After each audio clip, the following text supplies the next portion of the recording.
vine dresser. Every branch in me that does not bear fruit, it takes away, and every branch that bears fruit, it prunes, that it may bear more fruit. Okay, pagpalain po tayo lahat. Maraming salamat po sa binusay katabi. Pinagpahalakan ng Diyos. Okay, kayo makakoport po. My preaching this morning is entitled A Fruitful Life. Buhay. Sinabing bunga, literal na bunga po. Sinabing literal, tayo po ay sa loob of Book of Luke, chapter 13, verse 6 and 7. Okay? He also spoke this parable, a certain man had a fig tree planted in his vineyard, and he came seeking fruit on it and found none. Okay? 7. Then he said to the keeper of his vineyard, "Look, for the 3 years I have come seeking fruit on this fig tree, and find none. Carry it down, why does it use up to the ground?" 8. Wala nang 8, ano? Ang sabi diyan sa 8, "Give me another 1 year to fertilize and to cultivate." Bigyan mo pa ako ng isang taon. Para pagbalik mo, pag hindi pa rin namunga, final na, putol na. Okay? Kaya dito po, napakahalaga po na malaman po natin na ang Panginoon mismo ay naghahanap ng bunga. Okay? Kahit tayo po, pag tayo po ay nagtatanim ng isang puno, siyempre po, naghahanap po tayo ng harvest. Ang ginabang, gain. Okay? Lahat po. Sa negosyante, sa mga farmers, okay, may bunga. Kaya ka nagtatrabaho, may bunga. Kahit sa mag-asawa, kailangan din ng bunga. Ano yung bunga? Yung kanilang pagmamahalan. Kaya napakahalaga yung bunga. Nais ng Lord na hindi lang bunga, kundi fruitful. Alam niyo yung fruitful? Mabunga. Okay? Tapos nais ng Lord na tayo po ay mamunga ng sagana. Kasi yan po ang gusto ng ating Panginoon. Kaya dito po, there are things to consider how to have fruitful life. Meron tayong mga bagay na dapat gawin para tayo po ay masagana sa bunga. Okay, ang fruitful life na ito ay yung buhay po natin. Consider to have a fruitful life. Number 1, abide in me and I in you, as the branch cannot bear fruit of itself unless it abides in the vine, neither can you unless you abide in me. Okay? Ang sabi na natin, Panginoon, manatili kayo sa akin at manatili ako sa inyo. Ito yung number 1. Okay. Okay. Ito yung abide in the vine. Ibig sabihin, manatili ka sa puno. Okay, manatili ka sa puno. Sino yung tunay na puno? Ng ubas. I am the true vine. Si Jesus Christ po yun. And my Father is the husbandman. Siya yung hairdresser, siya yung tagapag-alaga. Okay, may nag-aalaga sa atin. Sabi ko sa katabi, may nag-aalaga sa atin. Akala mo lang wala. Okay, alagang-alaga ka ng Diyos. Kung mananatili ka sa Kanya. Ikaw ay mananatili sa Kanya. Bago siya mananatili sa iyo. Two-way po yan. Ikaw ay mananatili sa Kanya, ibig sabihin lalapit ka sa Kanya. Papasok ka sa Kanya, susunod ka sa Kanya. Ngayon, at papasok siya sa iyo. Bakit? Karapat-dapat ka eh. Lumalapit ka kasi yung iba nakakalungkot, hindi lumalapit, lalo lumalayo. Kaya hindi sila nanatili, hindi sila mabunga. Kaya kung nais mo na mamunga at masagana ang iyong bunga, abide in the vine. Ibig sabihin, mananatili. Hindi ka dapat hihiwalay sa kanyang mga butos. Hindi ka dapat hihiwalay sa kanyang kalooban. Para lalo kang sumagana. Ang bunga po na tinutukoy dyan, yung bunga ng Espiritu. Ano ba yung bunga ng Espiritu? Galatians 5:22. Ito yung mga bunga ng Espiritu. Pag-ibig, di ba? Kagalakan, faith, love, joy, self-control, meekness, perseverance, 9 fruits of the Holy Spirit. Kaya, kung nais mo na sasagana yon, kailangan ang Diyos ay nasa iyo. Hindi pwede. Kasi ang Lord nandyan lang po yan. Tinapos niya na po sa cross ng Kalbaryo, nandyan lang po ang ating Panginoon. Kaya dito po, nais ng ating Lord, na tayo po ay mananatili sa Kanya. Upang sa kaganun, siya naman ay nasa atin. So, tuwi po yan. As the branch cannot bear fruit of itself. Hindi ka pwede mamunga na ikaw lang. Unless it abides in the vine. Neither can you unless you abide in me. Tanong, makakapamunga ka ba pag wala ka kay Lord? Pwede. Kailangan hindi sagana. Kasi binuhay tayo ng Lord, natural mamunga ka. Kaya yung iba, nagpagtataka ka, bakit yun? Wala naman sa Lord. Pinagpapala. Ano ba pagpapala na ninanais mo?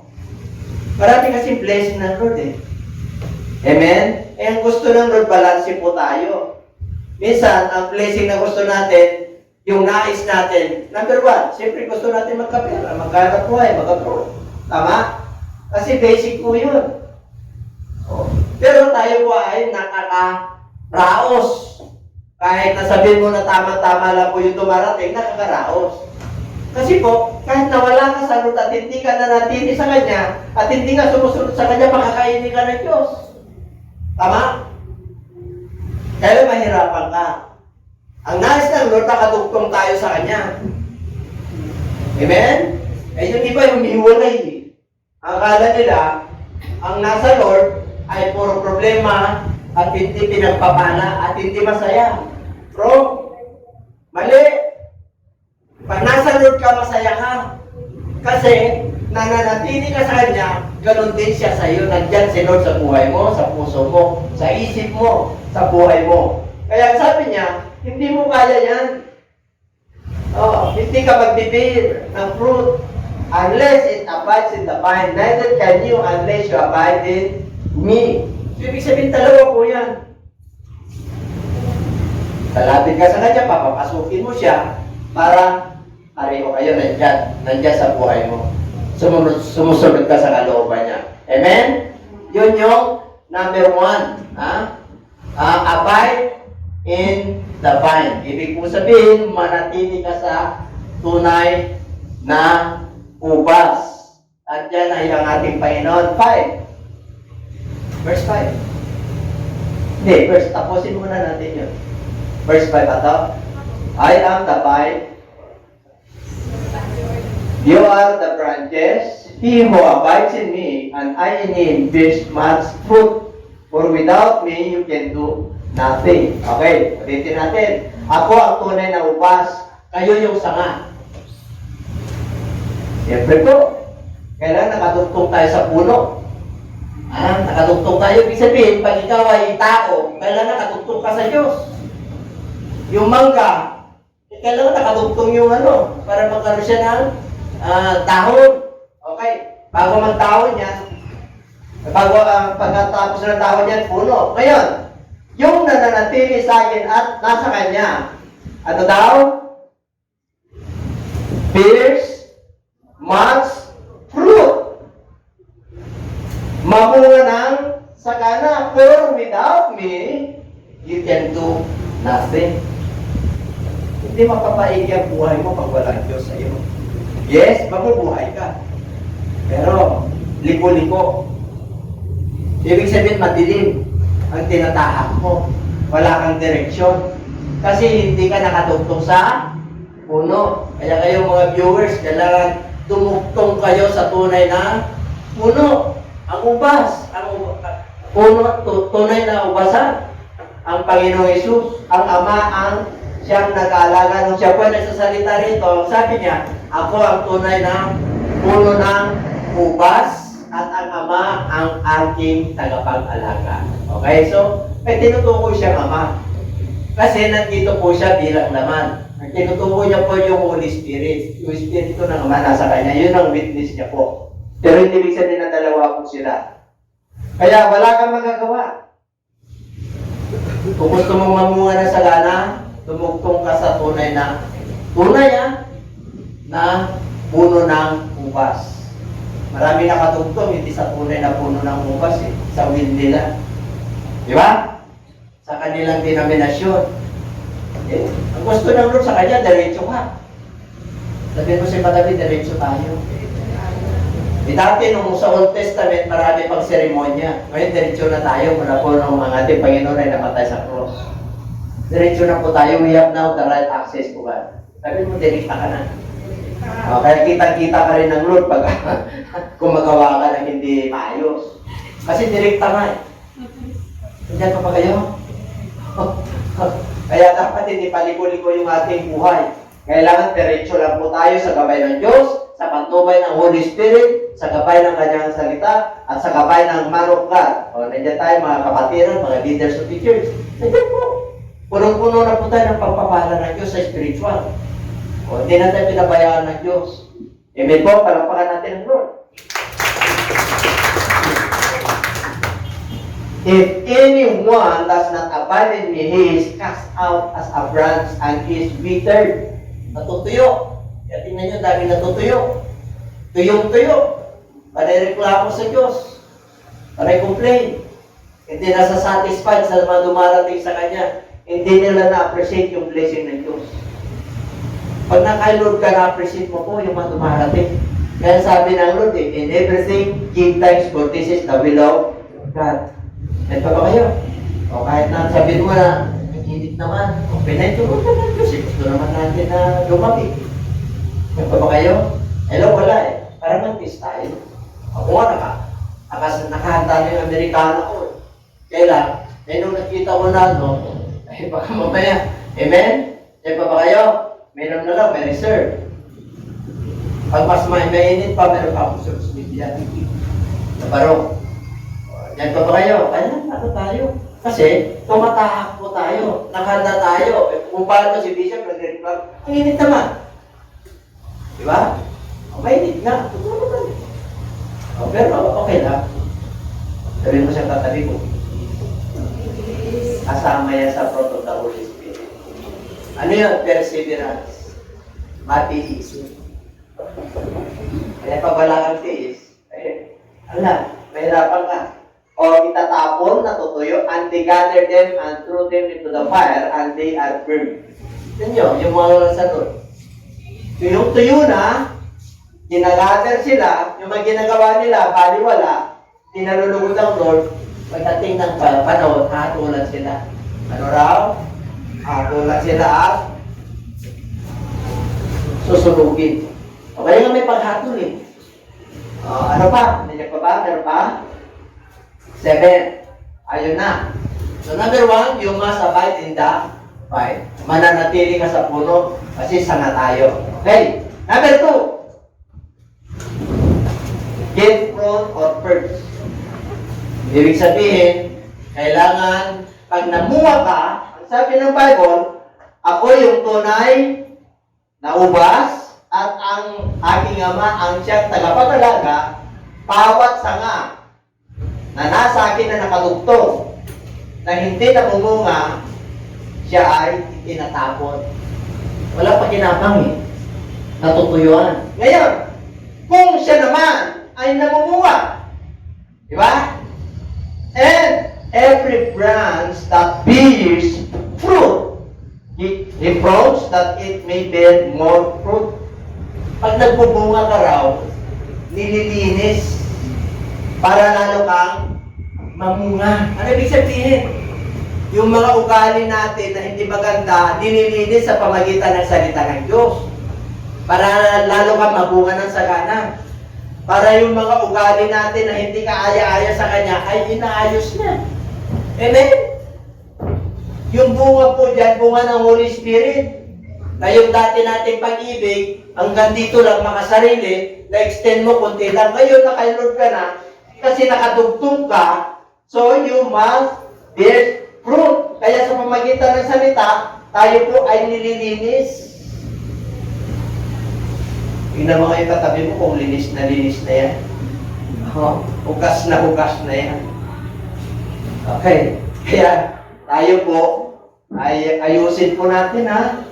Marami tayong ayusin sa buhay natin. Oh, pagdating sa management sa pamilya, meron ka ng anak. Di ba? Siyempre may nakatibag na responsibility yan sa mag-asawa. Anong relationship nyo sa mag-asawa? Anong relationship nyo ngayon sa Diyos? O pag mahirap pagka ang Lord ay hindi sa sentro ng buhay ninyo, magkakaroon kayo ng problema. Pero pag ang Diyos ang sentro ng buhay po natin, ay iba. Amen?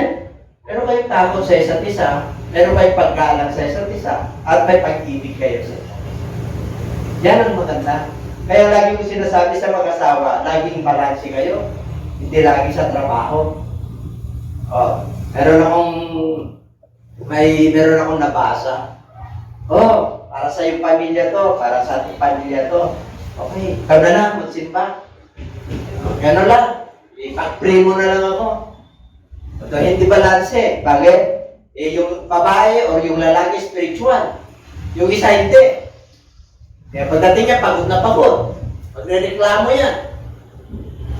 Pero pag balanse kayo, ay mamumuka kayo na sa kanan. Magkakaintindihan kayo. Bakit?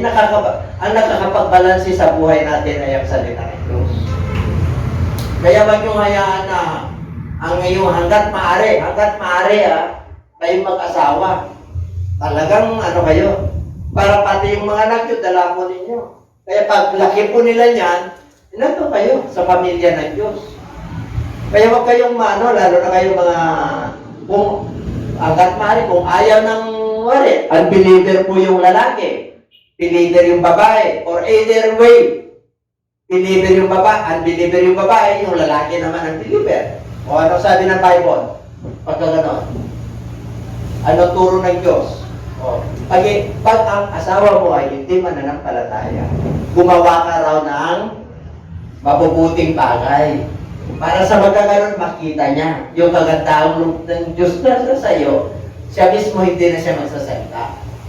Ganda yung ginagawa mo, nahiya ko, pero hanggang abutin mo yung pananampalataya. At ang responsibilidad mo naman na mananampalataya, ay panalangin mo siya. Natarating ang panahon, magkasama kayo. Kaso yung iba, hindi pinapanalangin hinayaan lang. Amen? Kaya balansin po kayo. Samantalang nung nanliligaw sa iyo, o pupunta pa sa church siya, nagpapaprise pa para sa iyo. Nung kinasal na kayo, asan na? Wala akong pinapatamaan. Sama tayo lahat dito. Kung ganun po ang problema niyo, pag-pray niyo sa Lord. Amen? Kasi sarap pa yan na nasa Lord na ang asawa ninyo may takot sa Diyos. Panalo ka na pagka ganun. Amen? Mahirap kasi, lalo na pagka nahatak, yung nakuha. Dati, inasal, kayo yung iba, nawala. Bakit? Wala tayo magawa. Kasi choice nila yun. Meron tayong choice, meron tayong pagpili. Ang Diyos natin ay punong-puno ng kahabagan. Kaya nga merong paghatol ang Diyos sa bawat isa. Okay? Kaya kung gusto mo na mamunga ng sagana, nililinis ka, ibig sabihin, nasasaktan ka. Tulad yan, yung pag-preach ko. Di ba masakit yun? Yung ba na gustong sumunod, kailang ayaw, pag-pray nyo. Ayaw mo asawa niya, pag-pray nyo. Lagi siya busy, pag-pray nyo. Ang Diyos na nagpahinga, yung asawa ko pwede nagpapahinga. Isang araw, kapatid, isang araw, ipon lang ng ipon niya. Mamaya, sasagot na yan, gusto ipon. Biblical po yun. Kahit anong gawin mo, pag hindi ka sumusunod sa Diyos, sinabi niya yung kanto natin without me. Di ba binasa natin? Wala kayong magagawa kung wala ako. Ang sikreto ng buhay para masagana. Sino? Ang Diyos sa sentro. Sumunod ka. Pero mapapalad tayo, alam niyo, bakit? Meron na tayo. Nilinis na tayo. Naliwanagan na tayo. Kilala na natin yung Panginoong Diyos natin. May salita ng Diyos natin. May Holy Spirit tayo. May gabay pa tayo. Eh, saan ka ba? Sabihin mo siya katabi, sumunod na lang. Yun. Palakuan natin. Gusto mo pa lang sumagano. Sabi niya, he proves. Ibig sabihin, nililinis ka niya. Kaya pag nililinis tayo ng Lord, Natatamaan tayo, ako yun, Lord. Forgive me. Babawi ako sa susunod. Yung iba nagre-resist eh. Sa susunod, din ako atin. Masakit pala eh. Dahil ba pumasok sa langit? Sinabi ng Lord eh, mahirap. Kung yung iba sabi nila, maluwag ang langit, hindi po totoo yun, sabi ng Lord, masikip eh. Sabi ng Lord, nabibilang na nakakapunta roon. Kaya pag nakasumpungan nyo yun, pilitin nyo yung sarili na makapasok roon na makasunod. Amen po? Nabibilang lang ang pupunta roon. Kaya sabi ng Lord, maluwag ang patungo sa kapamakan. Kaya huwag na kayo magtaka. Pag nangaral tayo ng katotohanan, kunti lang talaga. Kasi may panahon ng paghatol eh. Oo. Sabi na nga lang, pag sinabi lang ng kukunti, hindi kukunti. Bakit pilit mo na marami? Sabi niya maraming tinawag, kukunti ang pinili. Oo. Di ba pinipilit ako, maraming pinili eh. Balik ka. Sabi ng iba, hindi nakakaligtas ang bautismo. Pero sabi, sino sabi? O sabi ni Kristo eh, he that believeth and is baptized shall be saved. Oh. Kaya kawawa yung mga iba eh. Nakabag tayo sa kanila, pag-pray natin sila. Talampakan natin ang ating Panginoon. Number 2, set front or first. Ibig sabihin, magtalinis ka. Magpakumbaba ka. Tanggapin mo na mahina ka. Tanggapin mo yan ang kahinaan mo. Ano kahinaan mo sa buhay? Meron tayong kahinaan sa buhay. Kailan inaayos ng Lord yan? Para darating pa na, kaya mo na, kalakasan mo na yan. Ibig sabihin, natututo ka. Yung iba hindi natututo, tagal na. Magsot pa rin. Yan ba kayo? Hindi po ako nagagalit, mga viewers. Kapait na po ako ngayon. Sabi nyo, lagi akong galit. Hindi po. Naging process lang po ako para umagos sa inyong puso. Magising po kayo. Kasi yung ibang gusto nila, may panahon na tayo, yung malumalay po tayo. Pag nangangaral lang natin Panginoon, talagang nasasaktan yung mga kahit mga propeta ng unang panahon. Masakit talaga eh. Sabi mo siya mata niyo, masakit talaga pag nililinis ka ng Diyos. O talagang nilalagyan ka ng Clorox, nilalagyan ka ng sabon, tapos binabalawang ka ng maigi para ikaw ay puputi. Ulay, please. Kanano ka na. Kasi puti-puti ko sa harapan ng Diyos eh. Nalulugod ang Diyos sa iyo. Kaya namumuha ka ng sakana. Kahit na nung dumating na pagsubok, namumuha ka pa rin. Pero mo, dinadyo ka na, nakatayo ka pa rin. Tapos yung mga pagsubok na dumarating, namumuha pa rin. Pero dami ka ng pagsubok na kalitin. Kasi pag nagpuri ka, hindi lang muso. At muso kasama. Kaya namumuha ka ng sagana. Okay, number 3. Take a lot of water. Mahirap patuyuan. Di ba, pagka yung tinatanim, tuyong-tuyo. Aba, ito tuyo rin ang walang bunga yan. Kaya sabi ng Lord, Psalm 1:1, Blessed is the man who walks not in the counsel of the ungodly, nor standeth in the way of sinners, nor sit in the seat of the scornful, but his delight is in the law. Ito na tayo. But his delight is in the law of the Lord, and in his law he meditate day and night. Yun daw yung ating, yung watery, yung para tayo po ay sumagana sa dilig. Tingnan nyo, pag ang puno, sagana sa tubig. Ano raw ang sikreto? Sa kanyang kautusan, pinubulay-bulay niya araw at gabi. Inatulad siya sa puno, na ito ay nakatanim sa rivers of water, nasa patisan, that brings forth its fruit in its season, whose leaf also shall not wither, and whatever he does shall prosper. Alam niyo, pag sagana kayo sa tubig, sagana, hindi ka natutuyuan. Ibig sabihin, pag sagana ka sa Word of God, kahit na anong pagsubok na darating, pandemya, sakit, karamdaman, kahirapan, mga pag-uusig, nakatayo ka. Bakit? Sagana ka ng salita ng Diyos, sagana ka ng pangako ng Diyos eh. Sa isip at puso mo, sinusunod mo eh. Darating, tingnan nyo. Katatapos lang ang pandemya. O meron na naman gera. Kita nyo na yung live na gera. Grabe ang mga, hindi na kagaya noon ng mga armas. Iba na ngayon. Ginigising tayo ng Diyos. Na itong mga nangyayari ito confirm that the Word of God is true. Pagkatapos lang ng pandemya, meron na naman. Ay sinabi na ng Lord yun, kingdom against kingdom. Dahil huwag na kayo magtaka, kung wala ka dito, hindi ka nakatugtog sa tunay na puno ng ubas, kahit sa pamilya nyo, magkikira ka. May kira ba sa pamilya? Meron. May kira ba sa kapitbahay? Meron. Hindi mo mawala ng kira. May kira ba sa mag-asawa? Meron. Alam nyo, uso ng kira. Hindi lang ng panahon ng ako, hindi lang panahon ng Ukraine. Kahit panahon natin ngayon, hindi naman tayo perfecto. Pero kailangan nakadugtong tayo para mamula tayo. Kasi para mamula tayo. Kahit na dumarating yung kawalan, nakangiti ka. Darating 5 minutes na ulo mo. Yan po, makakaraos din tayo. Yun, namumunga ka eh. Amen? Pero pag wala sa Lord yan, anong darling? Wala nang darling.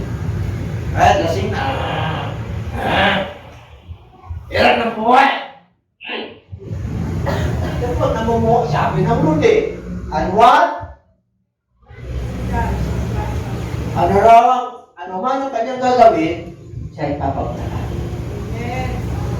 Pinagtaka nga ako kahapon eh. May dumating na good news. Alam niyo good news sa akin. Pag may nagpapapray. Sabi ko, buhay ka pa. Hindi ka pa nakalibig. Nakalibig na lang, binubuhay ng Diyos. Hindi pa kayo. Ganun kasi. Hindi. Muslim also shall not quit. Bakit? Isa nga na ka eh. Hindi ka natutuyuan. Halimbawa, paano mo malalaman na natutuyuan ka na? Natutuyuan. Tingnan mo yung rip mo, wala nang laman. Tubig na lang. Ay sabi naman kasi sa akin na tubig eh. Tubig sa gana. Di magpasalamat? Ay wala eh.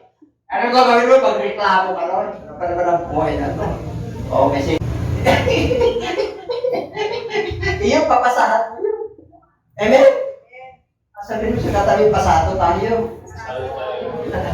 Basta gawin na supportado. Kasi tinitingnan lang, puro tubig. Hallelujah, praise the Lord, tubig lang yan. Lord, gumawa ka ng himana. Nagkaroon ng gulay sa kaistaan. Hallelujah. Grabe yung binabayaran ko ng konsumo ng orig na to, puro tubig na lang. Ay, totoo ba kayo? Paano kayo kayo? Kasi nagdaranas din kami minsan yan. Amen? Pero hindi dahil sa kawalan. Dahil sa kawalan ng panahon. Wala na kami panahon na mga ganun. Bakit sa ministry? Iwanan na lang namin yung mayutuma namin. Bahala na siya sa buhay niya. Ay, natin namin, anong kinakain ko? Ay, talalaban eh. Tatuyuan pa? Hindi. Kita lang evidence.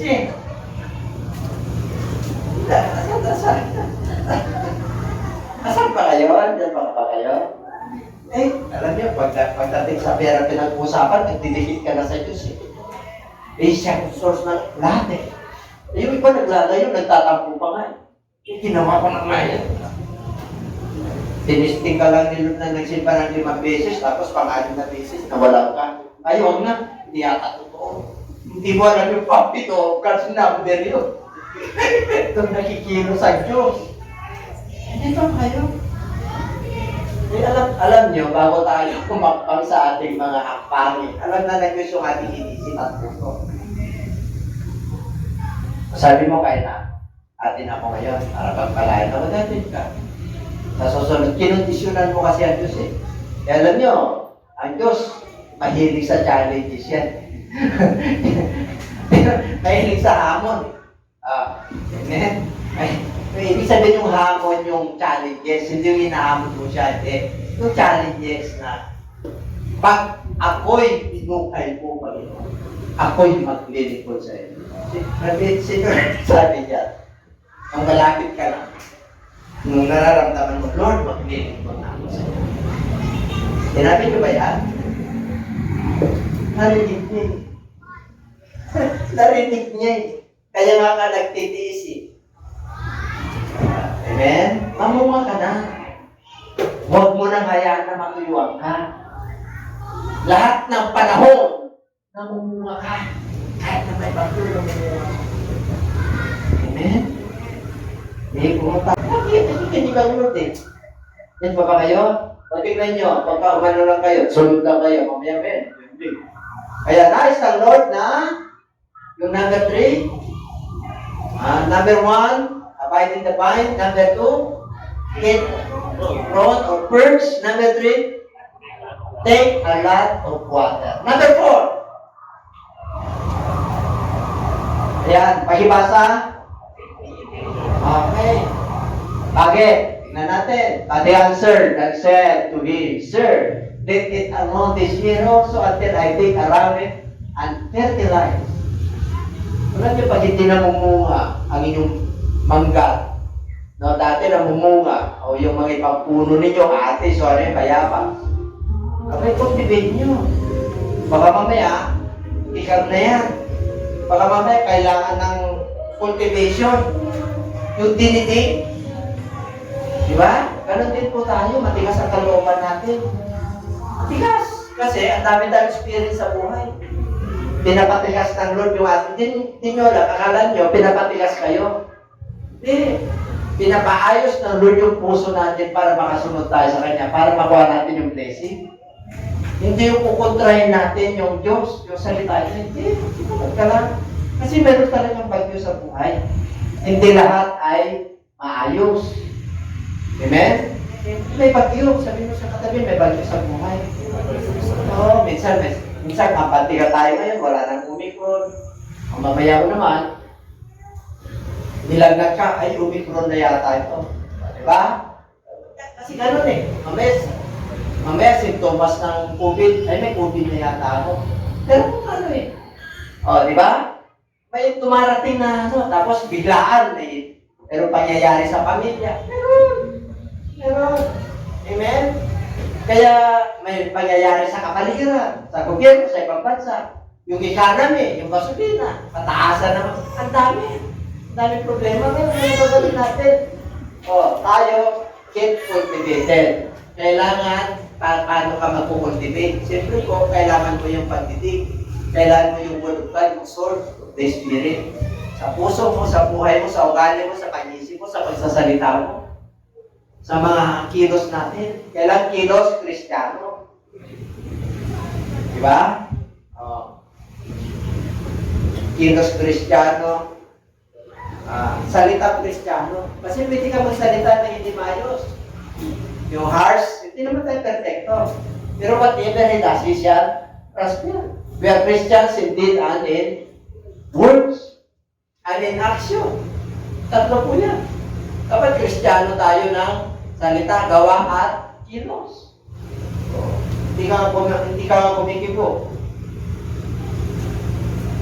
Action speak louder than words.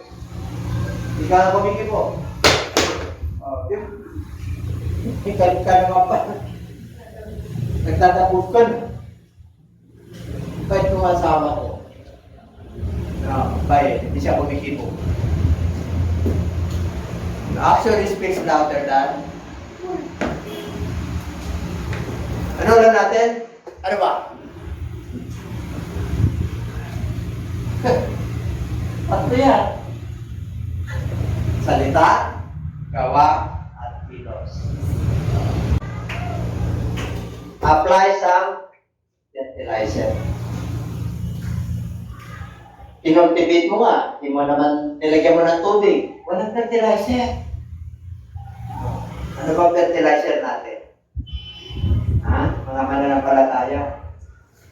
Ha? Ano sa palagay nyo? Kailangan bigyan mo ng tamis ng iyong paglilingkod. Serve the Lord with gladness. Ibig kong sabihin, hindi obligasyon ng paglilingkod. Hindi obligasyon yung pagpunta rito, privilege. Privilege ang pagpunta sa church, privilege ang pag-worship, privilege ang pagbibigay sa gawain ng Diyos. Amen? Hindi obligasyon. Kasi Diyos yan. Voluntary yan. Karapat dapat siyang purihin. Karapat dapat siyang luwalhatiin. Karapat dapat siyang sundin at sambahin. Karapat dapat siyang bigyan ng honor at paggalang at reverence. Kasi Diyos yan eh. Huwag mabigat sa kalooban. Kaya naman fertilize. Ang daming fertilizer eh. Ang dami tayong activities eh. Activities ng C2C, activities ng young people, activities. Di ba masaya kayo, Pastora, sa Women's for Christ? Ano meron kayo sa March 19? Sumba, fertilize and big. Last na.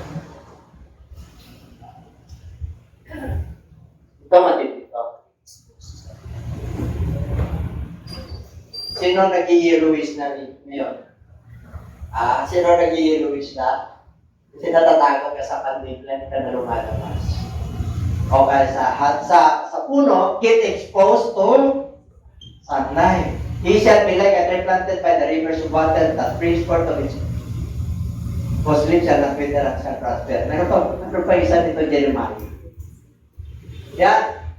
For he shall be like a tree planted by the waters, which spreads out its roots by the river, and will not fear when it comes, but its leaf will be green, and will not be anxious in the year of drought, nor will cease from yielding fruit. Yun yung pagsagana ka sa sunlight, ano yan eh? Vitamin D. Kaya kailangan magpa-expose tayo sa sunlight, ano ibig sabihin? Lumabas ka sa lungga mo.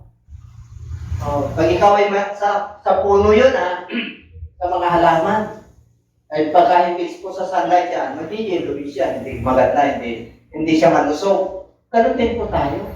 Paano tayo ma-expose sa sunlight? Ma-expose tayo sa salita ng Diyos. Paano ka ma-expose? Magpatutong ka, umayo ka, para mawala yung fear, para lalakas yung loob mo, para makakilos ang Diyos. Amen? Diyan pa ba kayo? Kaya minsan, lalo itong pandemya, di ba? Dami ng takot. Daming takot eh. Kaya yung Bible School natin, halos online na tayo. Pero may panahon na. Nagkasal ako sa Tagaytay. Wala na. Parang ano na, normal na. Sa Maynila, ganun din, traffic na. Parang kung bumalik na tayo sa normal. Gagawin alert mo. Sa kampanya mo, di ba? Wala nang social distancing. Di ba? Tikit-tikit na. Kaya dito, pa-expose na tayo ngayon. Yung mga Bible set, yung masaka na tayo ngayon sa gawain ng Diyos, tanan natin yung mga kapatiran natin. Tulad yan, in-invite ako sa March 1. Ano po yan? There are 6 things to consider that we how to have a fruitful life. Abide in the vine, get prone or perch, take a lot of water, get cultivated, apply some fertilizers, and get exposed to sunlight. Okay. Gusto nyo mamunga, di ba? Gusto nyo umasinso, di ba? Gusto nyo pagpalain, di ba? Ayan, no? Gusto natin lahat. Kahit yung mataas sa labas. Sino gustong blessing? Mataas ka man yan. Sino gustong makapiling ng Diyos sa buhay na walang tataas yan? Kada karamihan. Di ba na lang yung talagang may pigsa at saka talagang matigas ang ulo na iya itaas ang kamay. O kaya hindi siya naniniwala. Ngayon, basahin natin.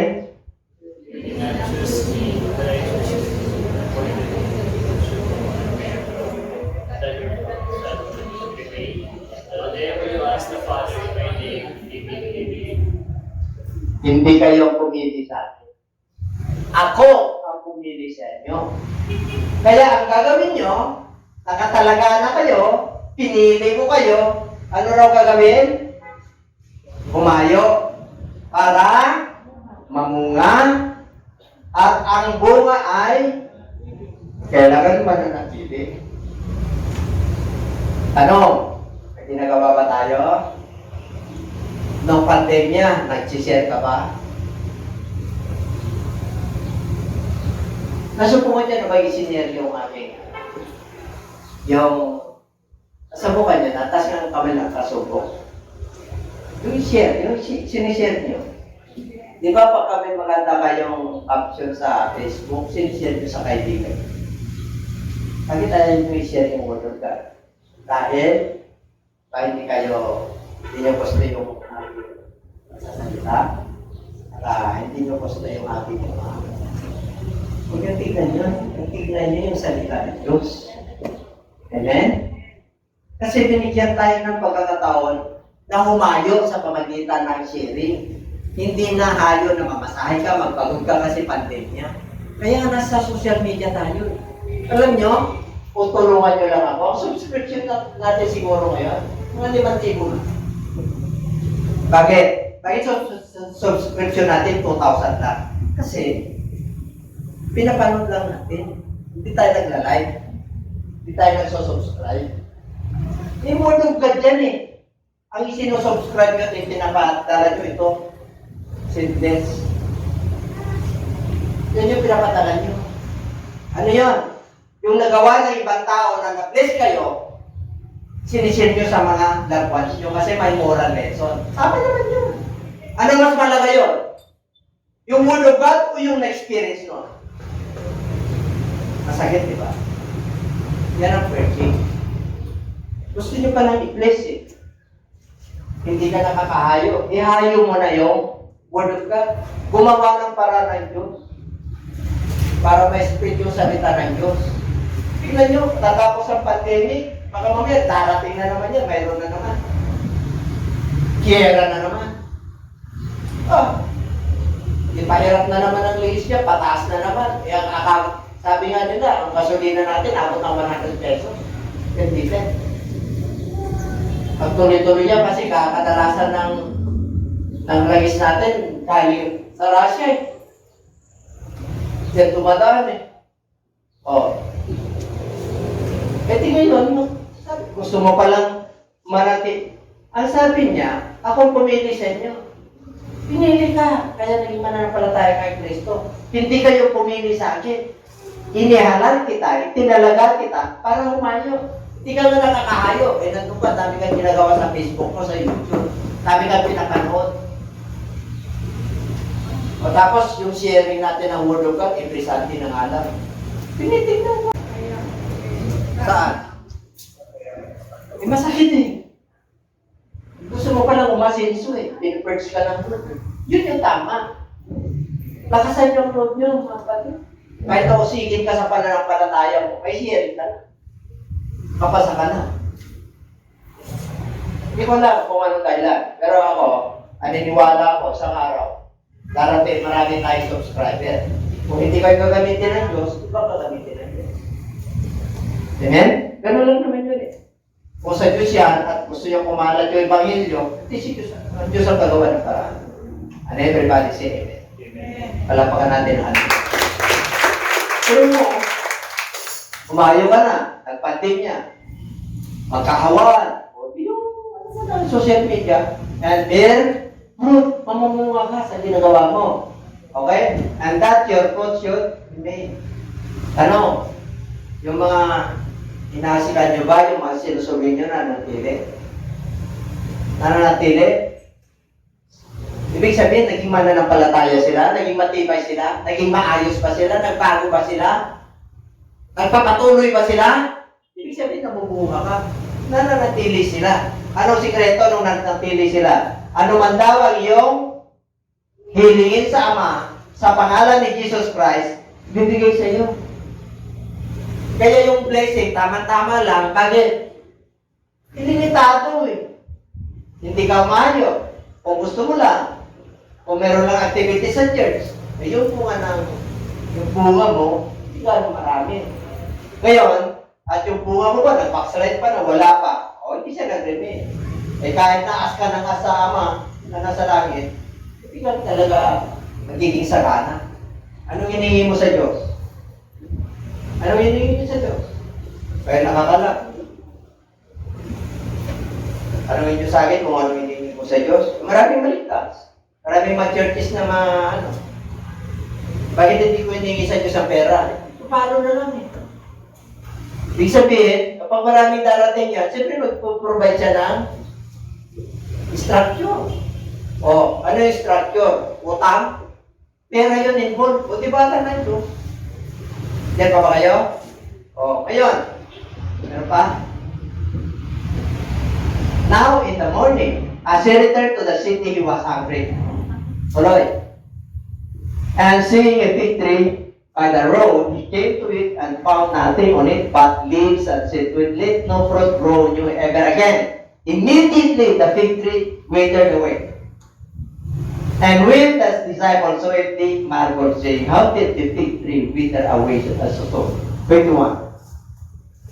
So Jesus answered and said to them, "Assuredly I say to you, if you have faith and do not doubt, you will not only do what was done to the fig tree, but also if you say to this mountain, be removed and be cast out into the sea, it will be done." Ang Panginoon naghanap ng bunga. Nung wala bunga, anong ginawa ng Lord? Hindi ka pala napapahinabangan, di putulin na. Natuyuan, pagbalik nila kinabukasan, bakit Lord natuyo? Wala pa kinabang eh. Kaya sabi ng Lord, sinisiguro ko sa inyo. Ano yun? If you have faith. Ano raw? Ang kailangan? Para mamunga ka ng sagana. Kung may mga bagyo ka, faith, may bagyo, problema na pinagdadaanan ka, ipairal mo yung faith mo. Hindi ka raw magdududa.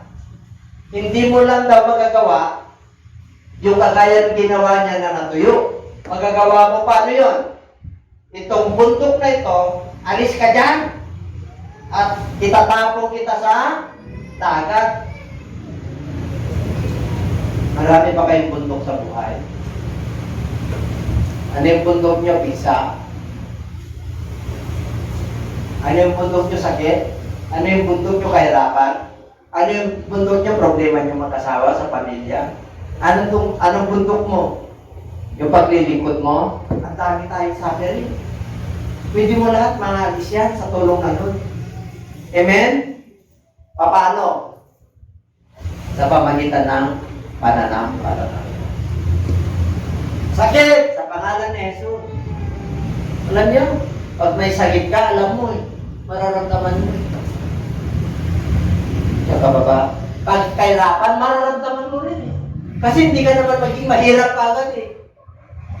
Amen? Sa unang linggo eh, nakahanap tapos pero, perahin mo yung faith mo, Panginoon, huwag mo kami pabayaan. Darating na naman ang pandemya, pag, Lord, tulad yung paglilikot ko sa iyo noon, hanggang ngayon, hindi nagbago. Pakakainin mo kami, magka-graduate ang anak ko. Dapat ganun tayo. At sa takdang panahon, ako'y ikakasal sa gusto ko kasal. Ayun! Di ba? Alam niyo ba yung pamangkin ko, sabi ng babae, sabi ng mga loved ones, di ba nagsasabi sila, yan ate, yung iyong design na kasal. Kasi nung bata pala sila, no? Tititara sila ng barbecue, nagsikap sila mga kapatid kasi, paano yung nanay? Agang na paano. O sunod tago yun. Yun lang ginagawa nila. Nakatapos po sila. Pwede nasa food sila. Yung ganda ng kasal niya. Kaya iyak sila ng iyak eh. Amen? Ay mga ginastosan talaga. Ganoon din yun. Amen? Kung ano man yung pinagdadaanan mo. Eh anak ka ng Diyos eh. Gusto na Diyos mamunga ka eh. Ang dami ng sikreto eh. Alam mo na yung sikreto eh. May word of God ka na. May Holy Spirit ka pa. Pero pang gabay mo sa manok ka, yung mga elders, yung mga workers, may online pa tayo, may social media pa tayo. Asan ka pa? Bakit lagi mo sinasabi pag-isip mo, ay, ang hirap ng buhay. Mahirap talaga kasi sinasabi mo, nasa isip mo. Tanggalin mo yung poverty mentality. Alam yung poverty mentality? Diba kasi nasamay mo na mahirap ka? Eh, ginawa ka ng Diyos, binuhay ka. May gagawin ka para makasunsuma. Para sumagana ka, para mamuha ka, tutugtog ka sa puno. Yung tunay na puno. Amen? Pag tunod, pag nililinis ka, pinuprove ka, Lord, salamat po. Pagiging maayos po ito, Panginoon. Yung pagmamanis ko, yung katapatan ko, gawin mo, Panginoon. Tulungan mo ako upang ang aking katapatan at yung aking pag-ibig pananampalataya ay lalo pang sasagat. Dapat ganun po tayo. Amen? Papurihin ang Diyos, mga kapatid. Nice ng Lord that our fruitful life should be abundant. Sinabi ng Lord dyan sa chapter 10, nais ko na magkaroon kayo ng masaganang buhay. Buhay na kasiya-siya. Eh tanong, buhay ba na kasiya-siya yung kahirapan mula nun hanggang ngayon? Hindi. Yung kahirapan na yan, pwedeng kumaan yan at pwedeng may pera ka pa. Bakit? Ano ba sikreto? Sinabi na naman ang sikreto eh. Pagpuksan po kayo ng durungawan ng kalangitan. Alam niyo po, at tatapusan po tayo. May dating sa financial. Punta ka sa source, yung nagmamayari ng lahat. Sumunod ka dyan. Isang araw, makita mo yung hinahanap mo. Isa mo sa buhay. Amen? Nag-start itong church na ito, wala. Pumunta ako rito, 2 kotse ko. Hindi ako nag-regret dahil sa pangailangan namin, tinenta ko. Bakit? Ministry ito eh. Hindi ako nag-alala na nawala yung sasakyan ko. Bakit? Hindi nawala ng pabulungan. Saan napunta? Sa ministry. Pinalitan ba ng Diyos? Oo. Ayun na, nakakotse lang ako nun eh. Eh ngayon, EUV na eh. Oh. Hindi nga ganong bago. Pero, napapakinabangan. Isang komportable. Mapupuntahan mo yung gusto mong puntahan. And everybody say, amen. Hindi naman tayo nakahanap ng talagang ano. Yung pag makita mo lang na ang Diyos totoo yung kanyang sinasabi. Totoo siyang Diyos. Totoo yung paglilingkod natin. So, kaya po rin ang Diyos, mga kapatid, tayo po natin.